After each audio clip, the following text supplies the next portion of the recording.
प्रिय साथियों, आप सभी लोगों को जय श्री राम। जय श्री राम। भक्त श्री बालाजी महाराज जी के चरणों में नमन कर श्री राम कथा का शुभारंभ करता हूँ। प्रिय साथियों, यह एक सच्ची घटना है। बिहार में एक गांव में एक ब्राह्मण परिवार रहता था। जिस ब्राह्मण परिवार में एक बालक का जन्म हुआ, जिस बालक का नाम रखा गया राम टहल पांडे।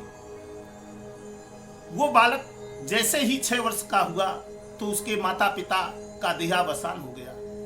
उस बालक का पालन पोषण उसके बड़े भाई व भाभी के द्वारा किया जाने लगा। जैसे ही उस बालक की उम्र 12 वर्ष की हुई तो उसके बड़े भाई की एक मार्ग दुर्घटना में मृत्यु हो गई। अब परिवार में सिर्फ 2 ही लोग बचे, एक विधवा भाभी और उसका वो देवर राम टहल पांडे। लेकिन समय ने यहां भी उसका साथ नहीं छोड़ा। एक बार गांव में चेचक की बीमारी फैली और उस बीमारी से ग्रसित होकर के उस बालक के दोनों नेत्र चले गए, वो अंधा हो गया। अब परिवार का भरण पोषण कैसे हो, किसी तरह से भिक्षा मांगकर वो अपने जीवन का गुजारा करने लगे। लेकिन वो राम टहल पांडे कथा प्रेमी था, उसे कथा से बहुत अधिक स्नेह था। कहते हैं कि जब गरीबी आ जाती है तो उसका नाम भी बदल जाता है। अब कोई उसे राम टहल पांडे नहीं कहता था, अब सब उसे टहलुआ टहलुआ कह के बुलाने लगे। कुछ समय बाद उस गांव में एक भागवत कथा का आयोजन किया गया। राम टहल पांडे नित्य सुबह भागवत कथा में पहुंच जाए और शाम तक भागवत कथा सुने। धीरे धीरे कथा चल रही थी और एक दिन राम टहल पांडे दीवाल के सहारे से खिसकता खिसकता व्यास गद्दी तक पहुंच गया और अपना हाथ व्यास जी की ओर बढ़ाया। व्यास जी ने देखा कि ये हमारी ओर हाथ कर रहा है तो व्यास जी ने भी अपना हाथ आगे कर दिया। कथा का विश्राम चल रहा था। राम टहल पांडे ने कहा, व्यास जी, मुझे कथा से बहुत प्रेम है, मैं आपकी सेवा कर दिया करूंगा, आपके पैर दबा दिया करूंगा, आपके कपड़े धो दिया करूंगा, आप मुझे कथा सुना दिया करो। व्यास जी ने कहा, कोई बात नहीं, हमारे यहाँ सेवा करने वाले बहुत लोग हैं, आप आ जाया करो, कथा सुन जाया करो। तब तक कथा का समापन होने वाला था। अब राम टहल पांडे बहुत दुखी हो गया। व्यास जी के पास गया। व्यास जी, बहुत अच्छा समय कट रहा था, अब कल से कथा बंद हो जाएगी। तो व्यास जी ने कहा, कोई बात नहीं, इसके बाद हमारी दूसरी कथा इसी गांव से 4-5 किलोमीटर दूर एक दूसरे गांव में शुरू हो रही है, आप वहां आ जाया करना, वहां कथा सुन जाया करना। अब राम टहल पांडे नित्य सुबह भोजन बांध ले और उस गांव में पैदल जा करके कथा सुनने जाने लगा। एक दिन सुबह सुबह बारिश होने लगी, मौसम बहुत खराब था, बिजली कड़क रही थी, चूल्हा गीला हो गया, लकड़ियां गीली हो गईं। राम टहल पांडे ने भाभी से कहा कि भाभी, हमारा खाना बांध दो, कथा का समय हो रहा है, हम कथा सुनने जाएंगे।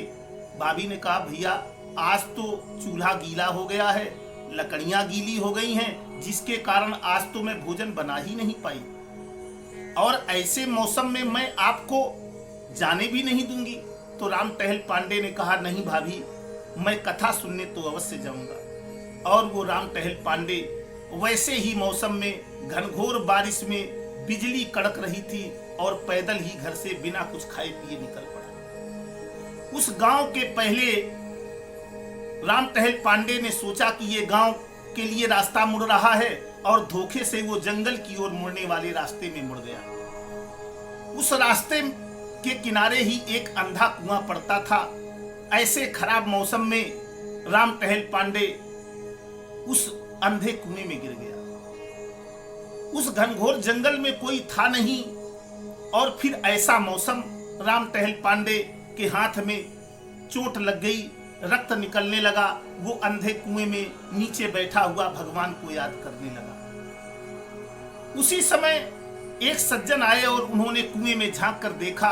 बोले, अरे भैया, आप यहाँ कैसे गिर गए? तो राम टहल पांडे ने कहा कि भैया, मैं अंधा हूँ, मुझे दिखता नहीं है, इसलिए मैं धोखे से इस कुएं में गिर गया। आप कौन हो? तो उन्होंने बताया कि भैया, मैं बगल वाले गांव से ही आया हूं और वहां आज व्यास जी की तबीयत खराब है, इसलिए कथा में विलंब है। अब कथा शुरू होने वाली है तो मैं दूसरे गांव में उस कथा के शुरू होने की सूचना देने जा रहा हूं, उन लोगों को बुलाने जा रहा हूं। तो राम टहल पांडे ने कहा, भैया, किसी तरह से आप जाओ और गांव से कुछ लोगों को ले आओ, रस्सी इत्यादि ले आए, जिससे हमें इस कुएं से निकाल सके। भैया, ये मदद कर दो मेरी।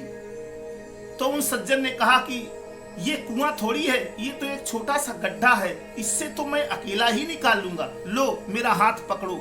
और उन्होंने अपना हाथ नीचे की ओर बढ़ाया।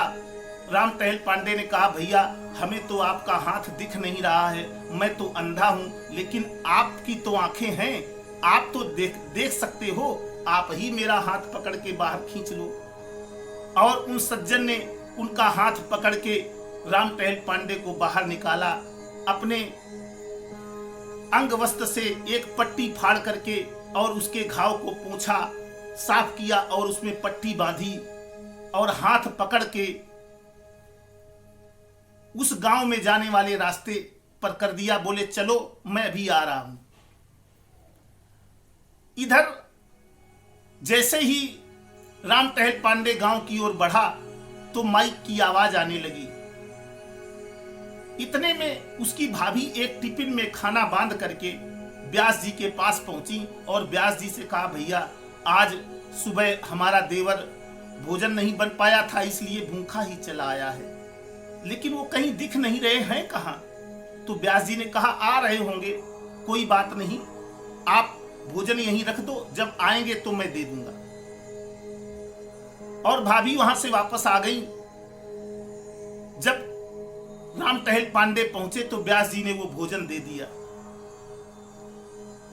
राम टहल पांडे ने शाम तक कथा सुनी और कथा सुनने के बाद में घर गए तो भाभी से कहा कि भाभी, मैं जब भोजन करके नहीं गया था तो कोई बात नहीं, आप वहां भोजन लेके क्यों गई थी? तो भाभी ने कहा, भैया, आज तो मैंने भोजन बनाया ही नहीं था।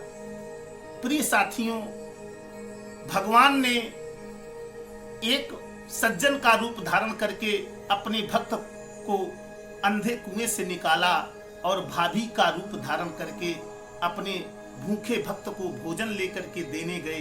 प्रिय भक्तों, अपने भक्त की रक्षा करने के लिए भगवान न जाने किन किन रूपों को धारण करता है। प्रिय साथियों, ये जीवन की व्यथा मिटाने के लिए ही कथा की उपयोगिता होती है। कथा इसीलिए आवश्यक है कि जिन लोगों के जीवन में व्यथाएं हैं, वो यदि अपने आप को कथा से जोड़ दें तो उनके जीवन की व्यथा मिट जाती है।